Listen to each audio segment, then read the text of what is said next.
Curse of Dragon has one of the strangest legacies in the original Yu-Gi-Oh series. Almost everybody who grew up with Duel Monsters recognizes it immediately.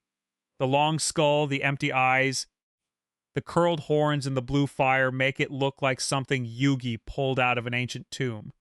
It appeared near the beginning of Duelist Kingdom, fought beside several of Yugi's most famous monsters, and became half of Gaia, the Dragon Champion. It was also included in Starter Deck Yugi, which placed a copy into the hands of countless children who wanted to use the same cards they had seen on television. Yet Curse of Dragon rarely receives the attention given to Dark Magician, Summon Skull, Kuriboh, or Gaia the Fierce Knight. It never developed a clear relationship with Yugi. It never won a major final battle by itself. It had no effect in the physical card game, and its most famous transformation placed another monster's name in front of its own.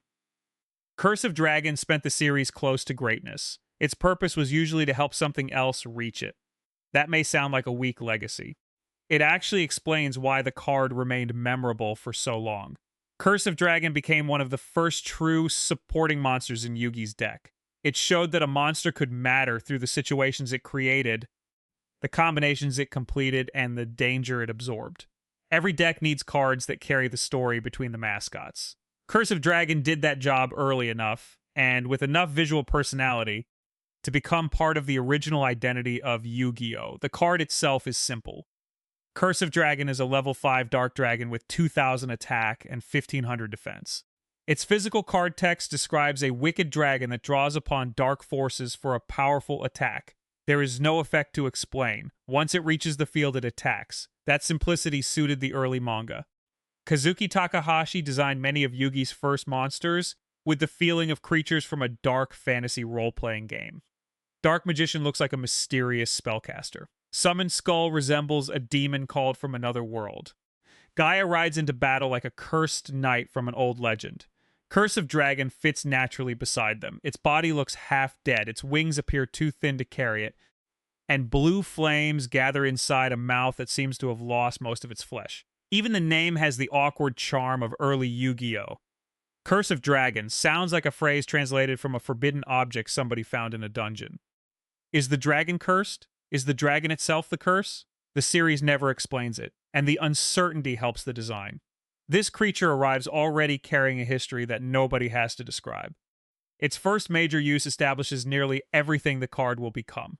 During Yugi's duel with Weevil Underwood, Weevil places larvae moth inside Cocoon of Evolution and uses the forest to increase the cocoon's defense. Gaia the Fierce Knight cannot break through it.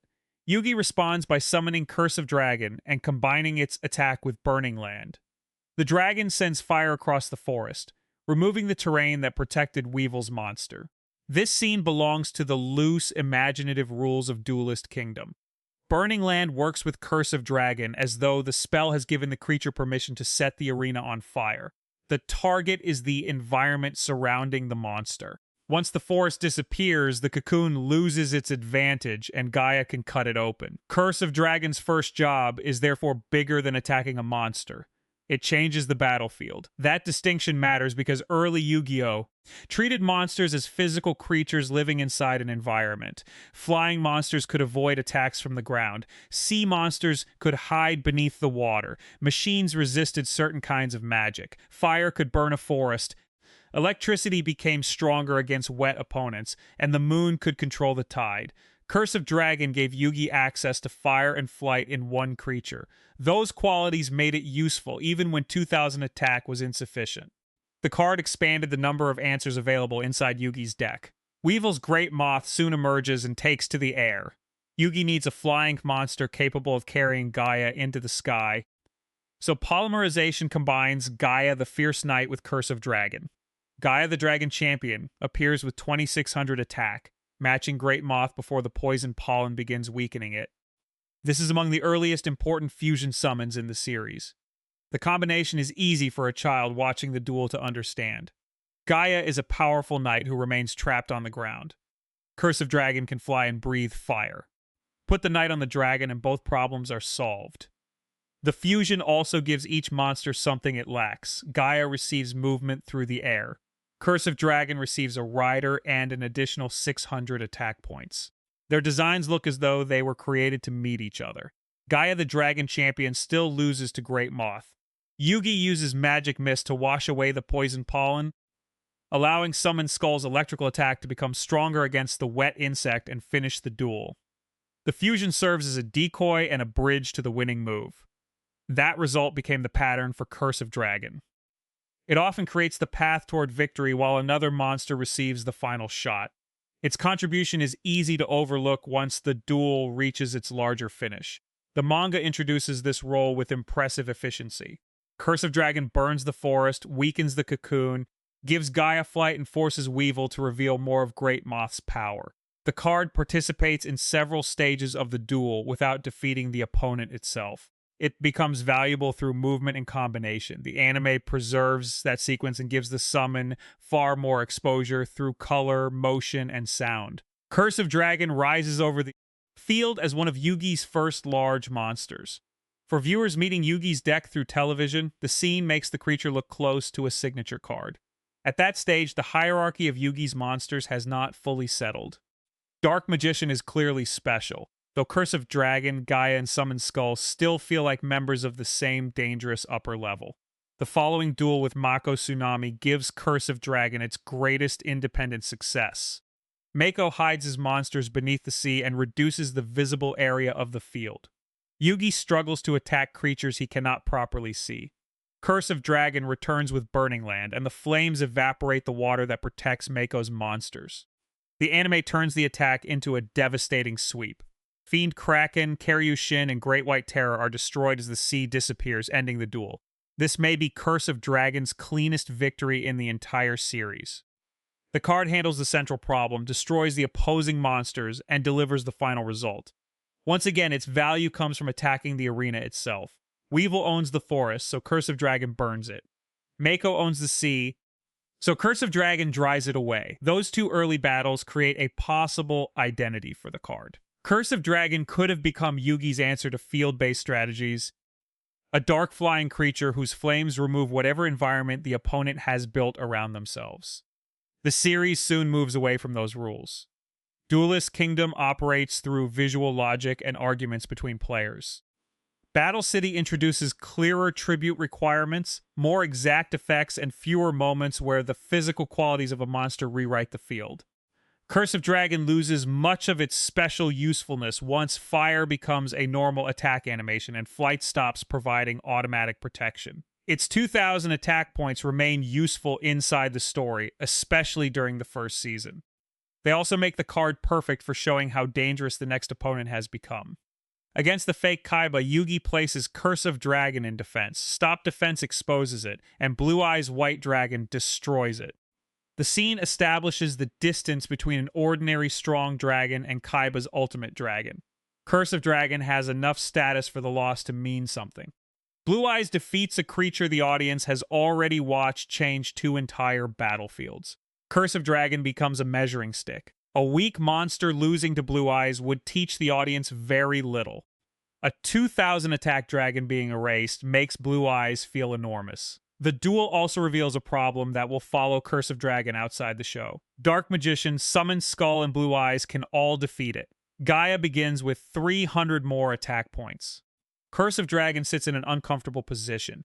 It looks like a boss monster and requires a meaningful commitment, yet several more famous monsters immediately outrank it. The duel with Panic gives it another important supporting role. Yugi summons Curse of Dragon while Panic hides his creatures beneath Castle of Dark Illusions. Yugi eventually fuses the dragon with Gaia and places Gaia, the dragon champion, onto Catapult Turtle. The fusion is launched into the castle's flotation ring, and the castle later collapses onto Panic's own monsters. Curse of Dragon participates in one of the most famous examples of Duelist Kingdom insanity. A knight rides a dragon, a turtle fires both of them into a floating castle, and the castle crushes an entire field.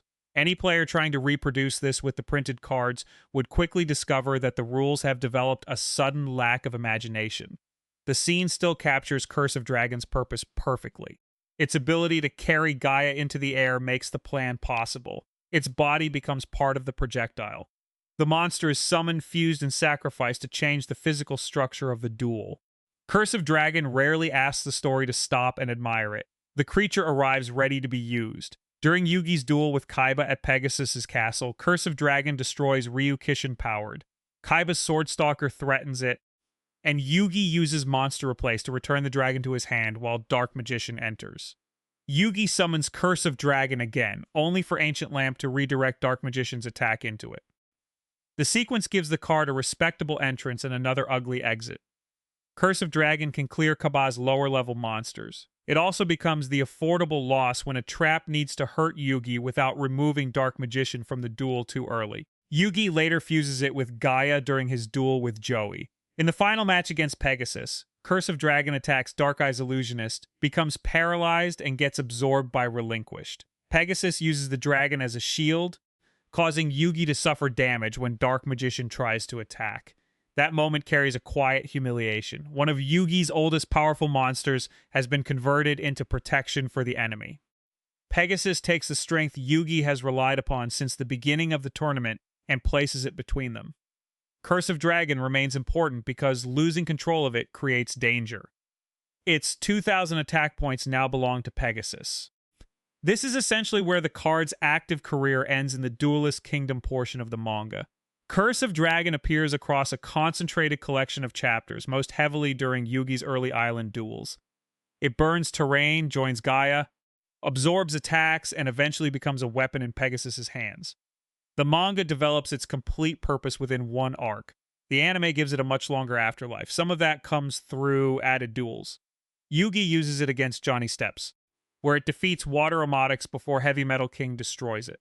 The card appears during virtual adventures, deck-building scenes, and battles against the Big Five.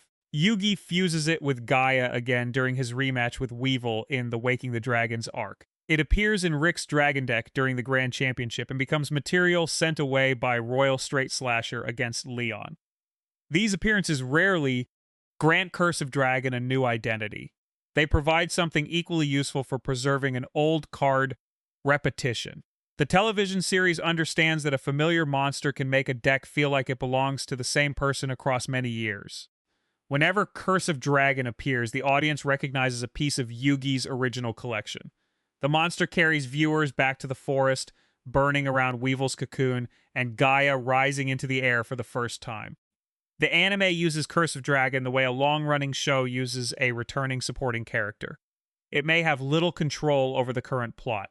Its presence tells us that the history of the series remains inside the room. The difference becomes clearest during the ceremonial duel. In the anime, Yugi Tribute summons Curse of Dragon by releasing Wadapon.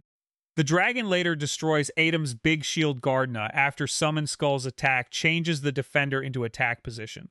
Adam eventually answers with an enhanced Dark Magician, which destroys Curse of Dragon. The scene gives Curse of Dragon a place in the final duel of the original series.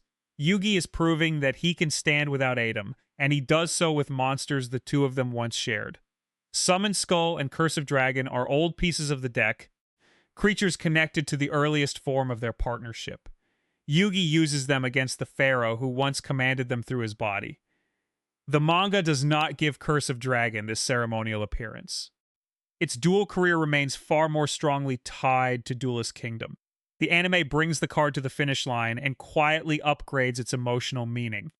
Curse of Dragon becomes part of the inheritance Yugi must learn to control for himself.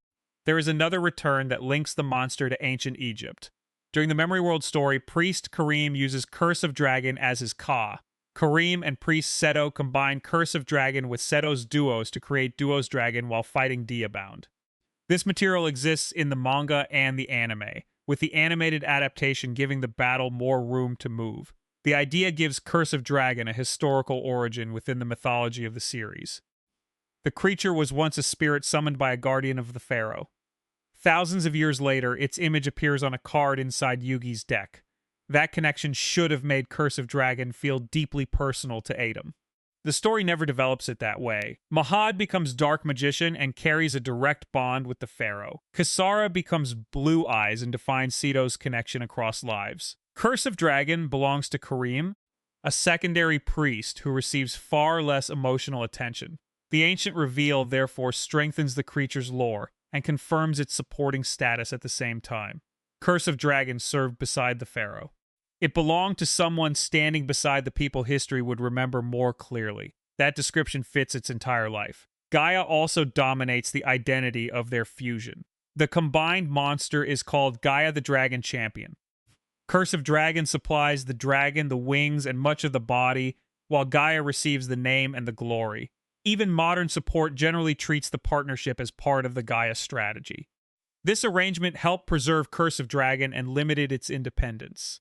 The physical card game made the limitation harsher. A level 5 monster normally requires 1 tribute, and Curse of Dragon offers 2,000 attack with no effect.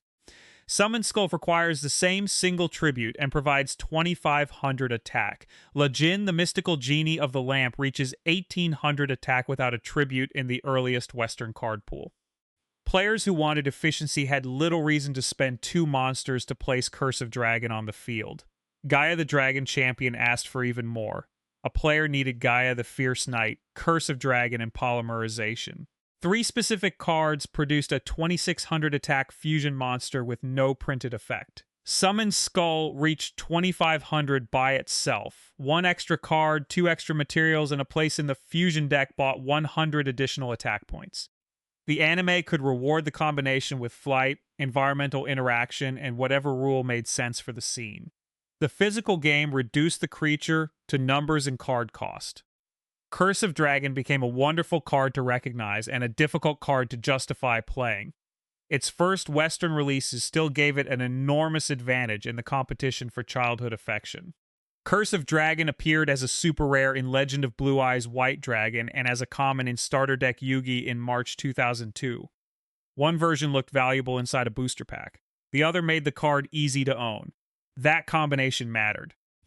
Children did not need a tournament-winning reason to summon it. They needed the card, a tribute, and the memory of Yugi burning away Weevil's forest.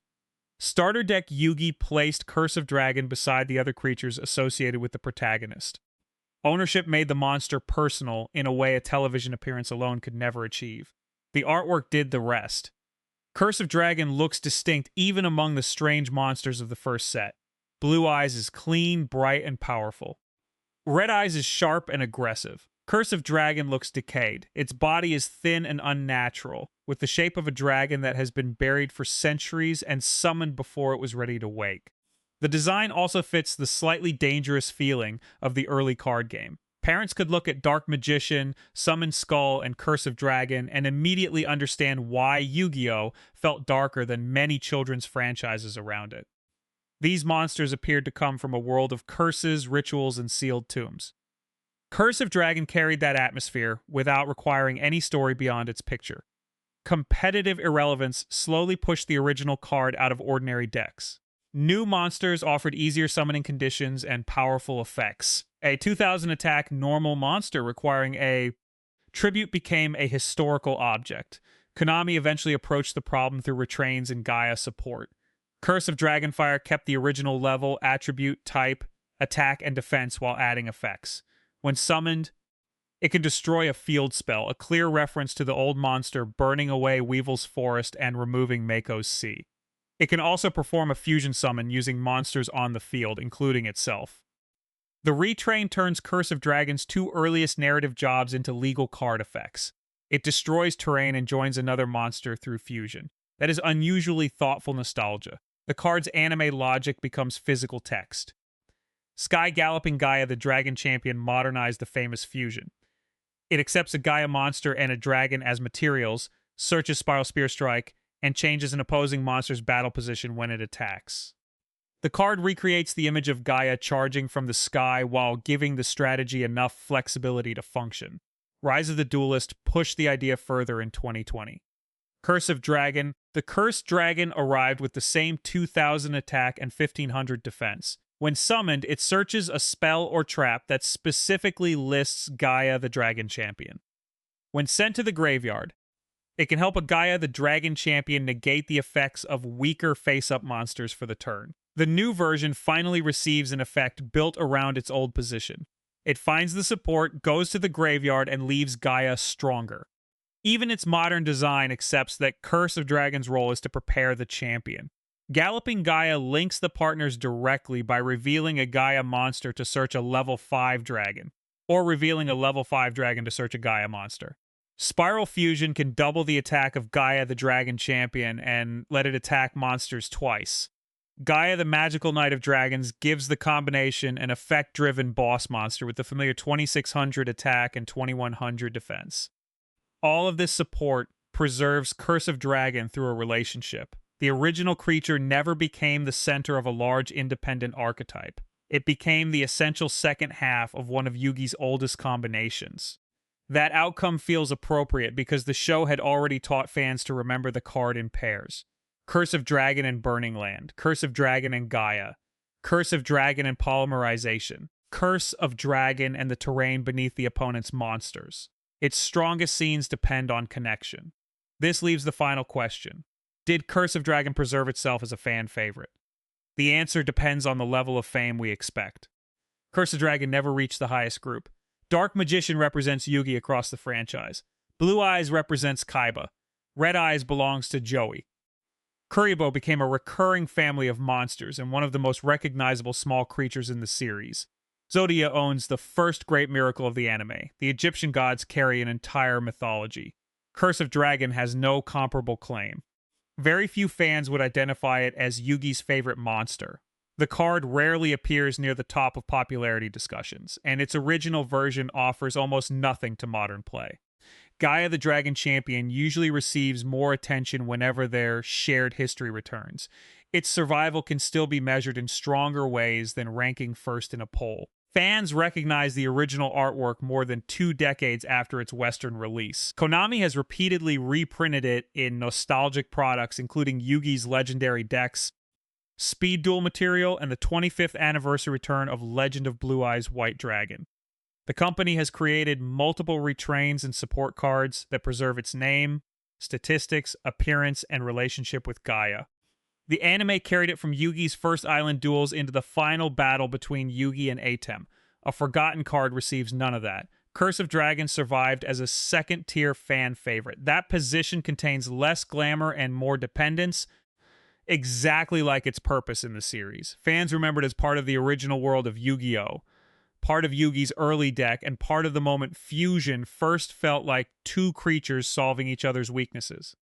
Its popularity also carries a slight frustration. The design looks important enough to deserve a larger story. The name suggests hidden lore. Its ancient connection to Kareem could have created a meaningful link to Atem. Its field-destroying role could have grown into a consistent identity. The series touches each possibility and moves forward. That unfinished quality may help the card. Curse of Dragon feels like a monster from a much larger deck than the audience ever fully explored. It reminds people of an era when Yugi could draw a strange creature and invent a use for its wings, fire, or body.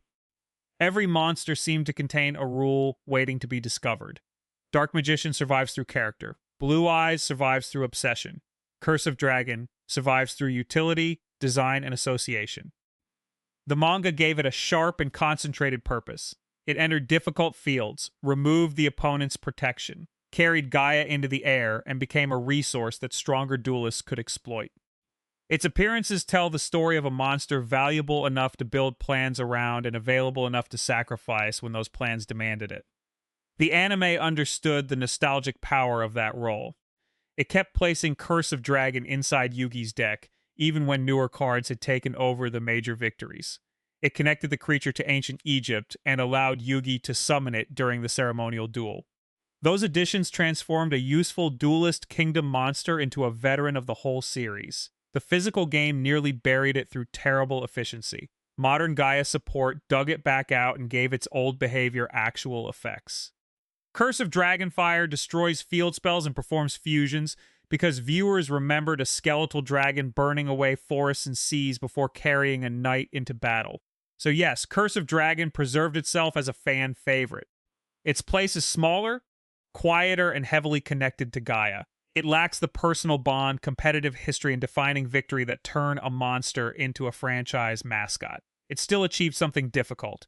A normal monster with no effect, poor real-world value, and no duelist who ever called it their closest partner remained recognizable for more than 20 years.